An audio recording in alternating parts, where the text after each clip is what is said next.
And we are live. What is up, guys? Praxeology Prodigy back with another Red Pill Lens movie review.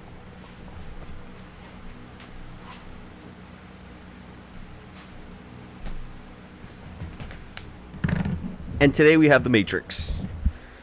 So I did this review the other day and it came out really bad with the audio. It had like double audio. Let me just double check the audio. Okay, good. Audio is good. So yeah, had the echoing voice. You guys ever played Call of Duty and there's some dumbass with the echoing mic?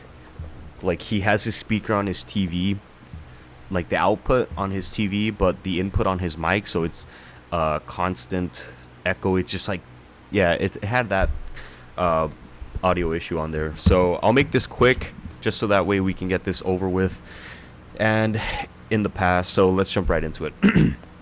First scene, we have the baddie named fucking Trinity. I'm gonna rate her a solid 6 out of 10. She has an okay face and her body's alright. It looks decent in latex, but she looks too old.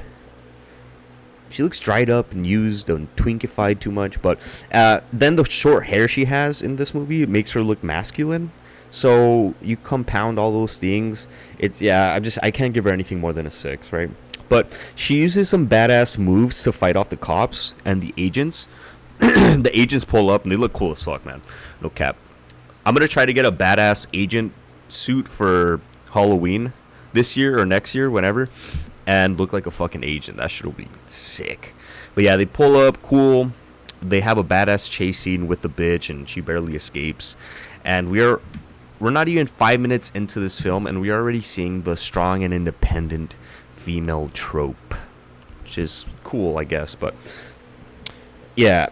And this is from 99, so you have to understand as well, these people are trying to make a different film, which they clearly succeeded at. So you're going to see a lot of tropes throughout the review that are kind of not familiar with the era. You know what I mean? Like the movies from the late 90s, they really did try pushing the boundaries, and you can tell they're in their own little era. It's hard to explain because, well, back in the early 2000s, they went back to the regular formula. In the late 90s, it was like everything was trying to push things to the next level, right? But that's besides the point. Okay, next point. Then we get Neo. We get the intro to Neo where he gets the infamous follow the white rabbit text on his computer while he's sleeping. The Matrix has you and shit, and follow the white rabbit, right? That's crazy. But it seems like Neo is an early adaptation of the internet nerd trope, and he has some burden of performance by being a nerd on the low, right? He's doing his little nerd stuff, selling his discs, his floppy disks, and then has a job, so good burden of performance on that side.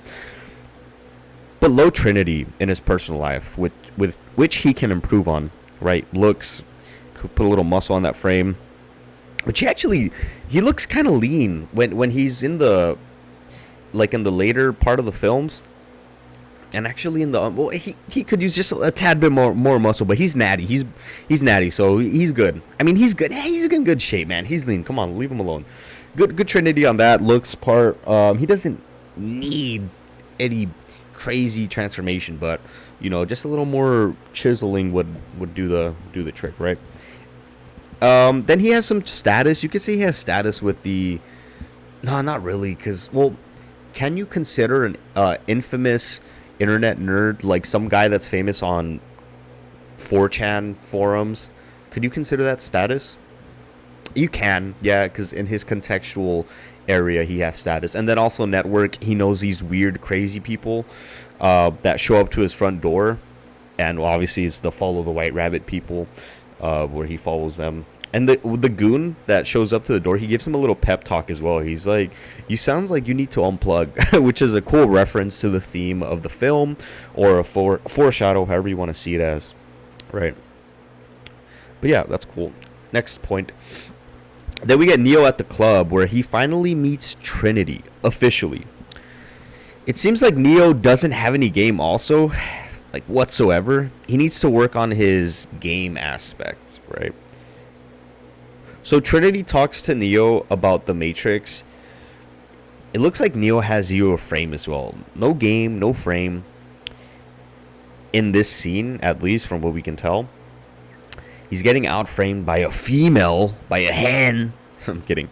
With amused mastery, right? She's saying, you're looking for an answer. What is the Matrix? It's looking for you. So on and so forth, right? So then we cut to Neo at his job. Regular, boring, 9 to 5 trope that everyone hates, right? And also, Neo's fucking up with life, bro. Like, show up to work on time. It's like, it's not that hard to get things done. Show up like 10-15 minutes to work earlier. You know, clock in, do your shit. Because also, it's like, when you're that guy and you're showing up late, you always know, damn, I gotta do extra work because this guy's not showing up on time. This guy's not. Come on, just do what you're supposed to do, bro. That's why they're paying you to be there, right?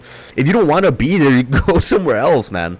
We'll get someone to replace you, and fucking less headache for everyone else there, man. Just don't be that dickhead, man. Fuck. You know what I mean? But okay. Yeah. So he also, yeah. You know what? In this aspect. Well, let's see. Okay, let's put all his burn of performance together. He has 9 to 5, 40 hours a week, and he probably spends the rest of his time on his computer hacking things. He can fit the gym in there. He definitely can fit the gym in there. He definitely can. There's no excuse. He can definitely do all that stuff that he's doing and put in the gym, squeeze the gym in there. It's just a couple hours a week, man. Just a couple hours, and also just track your macros. Okay, so let's see here. I hate losing my spot in the notes. It's so dumb. Yeah, it's also unrealistic in this scene that you're an average borderline depressed dude and someone is gonna come save you. I hate it that people, especially men, they think, oh, I'm just waiting for that one opportunity to come in my life. Like, no, bro, it gives you the icks, you know. The only thing that comes close to that in real life that I can think of, genuinely, is Fresh and Fit. Like, they give you the blueprint. They don't give you the whole everything like Morpheus, right? But they give you the blueprint and you can build from there. It's never a man gets saved and, you know, I have a little metaphor at the end for that. So, but yeah, you need to work on yourself, Neo. So he gets a package and it's Morpheus calling him to help him escape the agents. They're showing up to his work, they want to find him, and they want to get to him before Morpheus does, right? Imagine Andrew Tate calls you, and he sends you an invite to the war room to escape some Matrix agents, but you decline, and then you catch a case. You get a Me Too case on you, or some dumb shit, right? That's crazy. Or you're going through a nasty divorce, and Rolo sends you a copy of book 1, and he says, here, you have all the answers. And then you said, nah, I'm not going to read. I'm good. What the fuck? What a pussy. Yeah, what a pussy Neo was for not jumping 2 feet across to get into the scaffolding thing and escape from Matrix agents.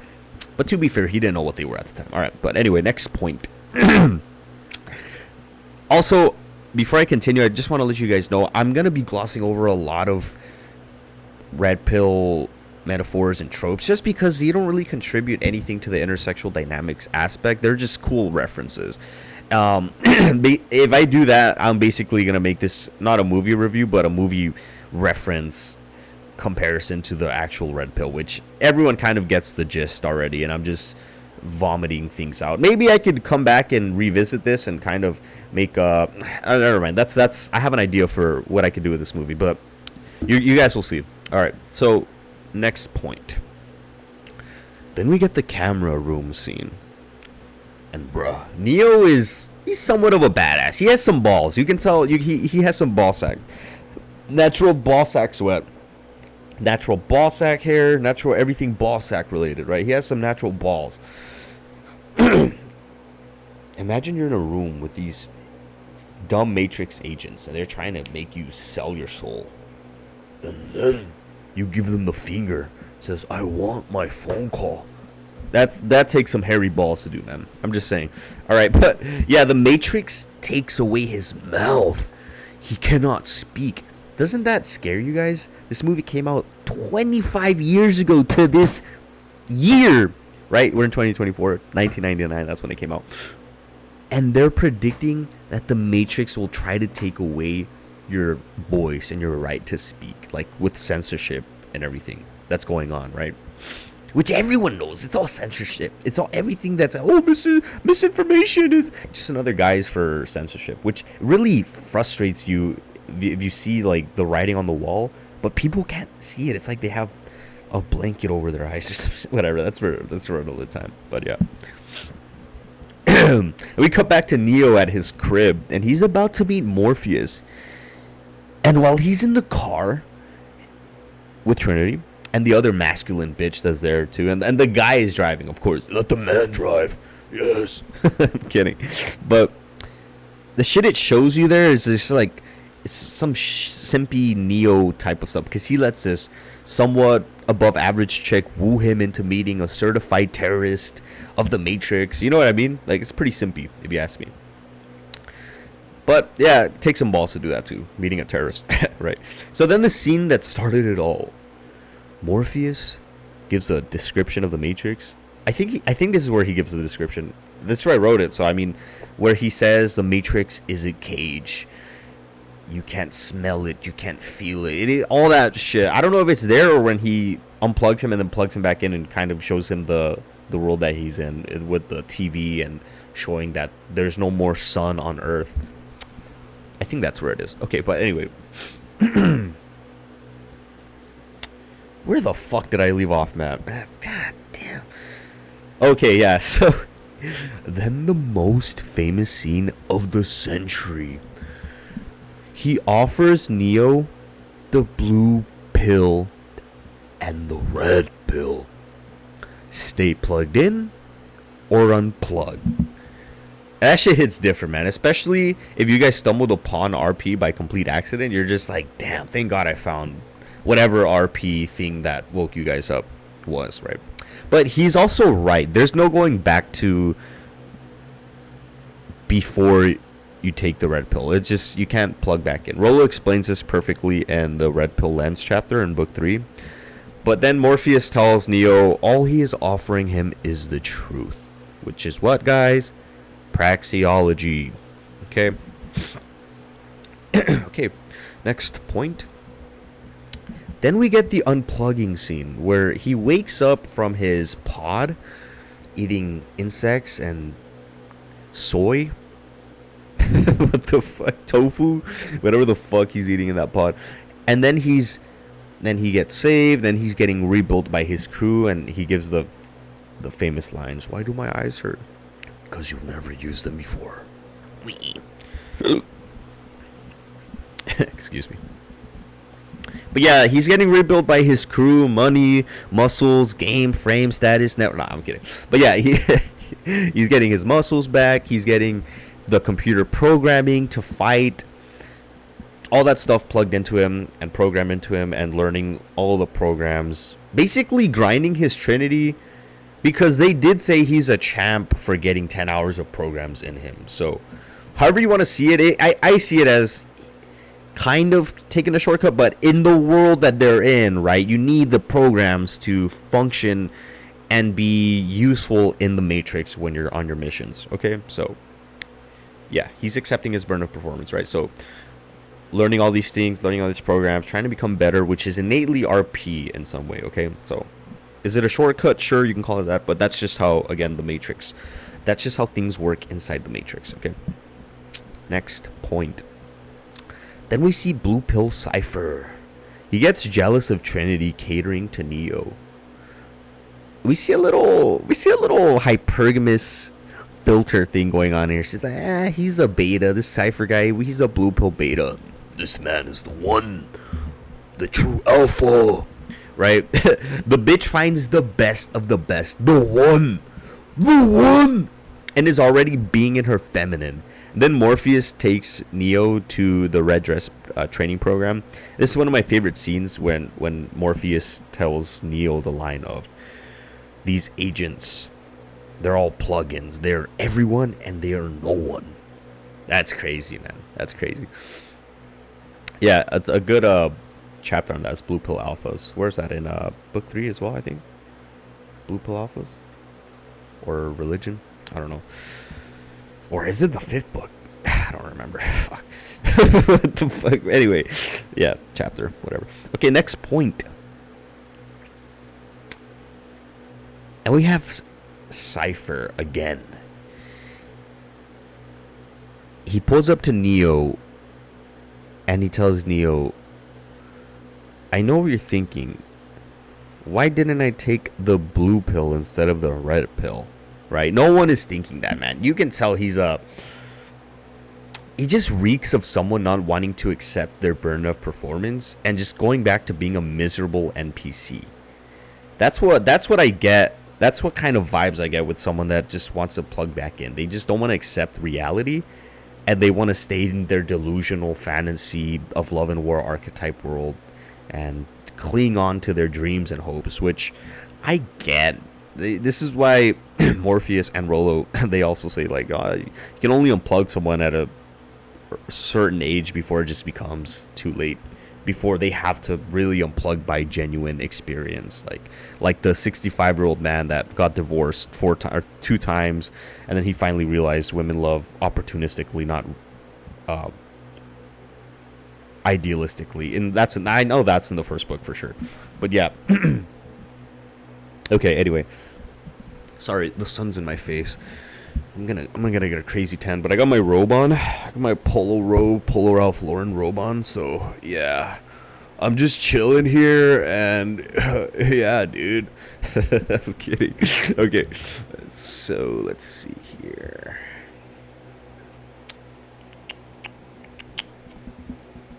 Yeah. Oh, okay. And right after this scene, we see him negotiating with Agent Smith, and he gives us the famous "ignorance is bliss" quote. Okay. Next point. Then we have probably my favorite scene and quote of the film, and it's with Mouse.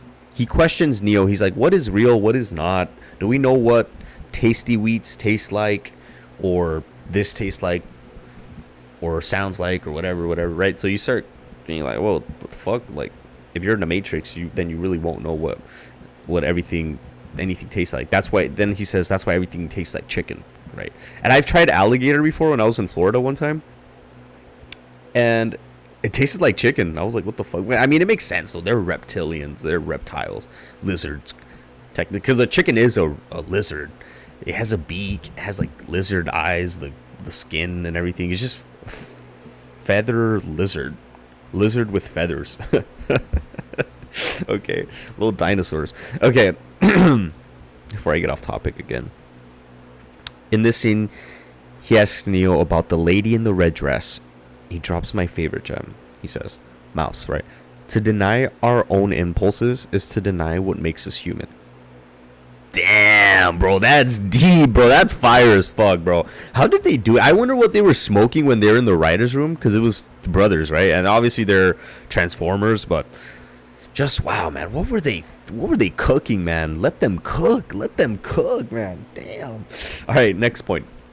Then we get to Dirty Cypher betraying Morpheus and the crew, selling them out for the blue pill. What a plug-in. Denying the RP for his benefit, but then he gets stopped by the real world bro and saves the day. Tank saves the day. Okay. The power of resilience against the Matrix is real, people. It's real. It's alive and well. All right. So sometimes also we fast forward. Agent Smith speaks facts about humans, right? Because he was telling Morpheus about the perfect world, the Matrix 1.0. And I'm not surprised that humans deny the perfect world in this aspect, but they probably would in real life too, right? I mean, look at the past. Anyone you would like asking, you tell them, look, when was the perfect time? They say, look at back then in 1950s when everyone was together, everyone was happy and this and that, whatever. And then the past motherfucking cucks denied that world, and they gave us feminism. They gave us feminism. All right, yeah, but Yeah, they gave us feminism shit, but now look where we are. Okay?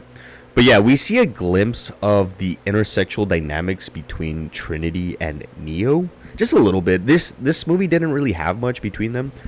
But Neo thinks he's not the one.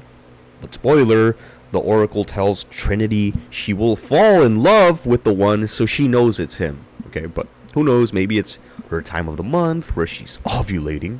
So this contextual perceived alpha is probably tricking her and giving her mind tricks. She's probably creating narratives in her head. You know how they are with their imagination. Imagination. Yeah, who knows? But yeah, they plug back in, go save Morpheus, blah, blah, blah. Final point, 20 minutes, not bad. The original review I did was 30 minutes, so I'll make this quick. And I'm still congested. I hope by next week, or it's already Sunday, so it technically is next week, the start of a new week. Hopefully in a couple days my congestion will go away and I'll go back to speaking normally. But yeah, final point. Then we get the final showdown between Neo and the agent. The red pill is starting to fight back against the Matrix. The red pill is starting to believe and get bitches and leveling up Trinity and making money, buying Bugattis. What color is your Bugatti? that sounded really British. I don't know why I did that, but yeah. Yeah, red pill life is good, man. It's good. Then he proves himself to be the one after he has the baddie like baddie Trinity hype him up, and he wakes up, gets a kiss on the lips, gets an easy smash. The only thing I didn't like about that is that's pretty oneitis, and that's pretty of love and war archetype, if you ask me. You get unplugged from this world, and you have a baddie waiting for you. Like, what the fuck, bro? She's all over you. The baddest bitch on the ship is all over your dick because you're the one. Like, come on, bro. Come on, bro. You know, no game? Really? No game, no frame, no nothing? No Trinity? But I guess in the Matrix, yes, I'm trying to play. Anyway, okay. So, yeah, and the movie ends, and the movie... Nah, I'm not even going to say this. I'm not going to say that. Okay, on to the movie score. I have nothing to say about this. This is the fucking Matrix. Come on, 10 out of 10 red pill, 0 out of 10 blue pill. No explanation needed. That's it. Weep. I'm kidding. But nah, yeah, the unbiased and reality check is this movie is just another run-of-the-mill blue pill dream movie. Okay, guy gets saved by some force of nature and out of nowhere becomes the most powerful thing to ever exist. And I can already hear the guys saying, "Oh, but bro, you have to believe, stop being so cynical," right? But just look, I'm not trying to be cynical, okay? But Neo, he didn't hustle, he just became. And what does Myron say all the time? Men must become, women just are, right? So this is just really feminine. This lens of what they're portraying for Neo is just feminine, like like a female on a billionaire's yacht. You had the best figure eight and the best face. Now you're the most powerful bitch in the world because a billionaire with power chose you over the other whores, right? This whole premise is feminine, if you ask me. Just female type thinking. Okay, but yeah, it doesn't work like that. So in reality, I'll just cut it straight down the middle. 5 out of 10 red pill score and 5 out of 10 blue pill score. And the lack of intersexual dynamics really didn't help. If anything, it's probably, I probably would give it 51 to 49 blue pill. Blue pill being the 51%, but we'll just cut it straight down the middle. Okay, it works. It's fine. Yeah, next movie I'll do is the outro. I'll do Mission Impossible. I already got that down.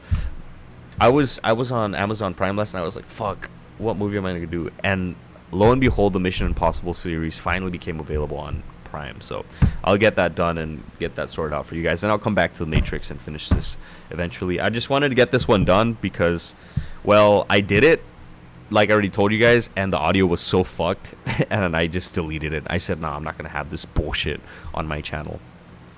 But yeah, I hope you guys enjoyed that film. I'm off to the gym. Thank you guys for joining me, and that's it. We